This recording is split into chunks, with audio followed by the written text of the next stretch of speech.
नाज़रीन ताकि ॿुधाईंदा हलूं त जोही म्यूनिसिपल इंतज़ामिया जी नाअहली ऐं करप्शन सबबि बरसात ऐं गंदे नालनि जो पाणी मेन रोड समेत दुकानुनि ऐं घरनि में दाख़िल, म्यूनिसिपल इंतज़ामिया गाइब। रिपोर्ट मुश्ताक अली रोधनाणी मुताबिक़ रातोती बरसात खां पोइ जोही शहर जे मुख़्तलिफ़ वार्डनि में नालनि जी सफ़ाई न हुजण करे बरसाती पाणी मेन रोड समेत घिटिन में बीहजी वियो। इन सिलसिले में हुसैनाबाद कॉलोनी जे रहवासियुनि मीर रुस्तमाणी, बचल कोराई, बशीर लगारी ऐं ॿियनि म्यूनिसिपल इंतज़ामिया ख़िलाफ़ एहतजाजी मुज़ाहिरो कयो। इन मौक़े ते अॻवाणनि मीडिया सां ॻाल्हाईंदे इल्ज़ाम हयो त म्यूनिसिपल इंतज़ामिया जोही करप्शन में मसरूफ़ आहे।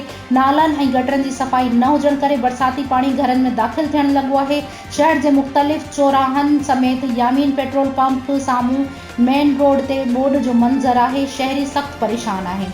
हिननि सेक्रेटरी बल्दियात, एंटी करप्शन समेत वस वारनि ऐं आला इख्तियारनि सां अपील कंदे चयो आहे त म्यूनिसिपल इंतज़ामिया जोही ख़िलाफ़ टीम जोड़े इंक्वायरी करे संदसि ख़िलाफ़ क़ानूनी कार्रवाई कई वञे।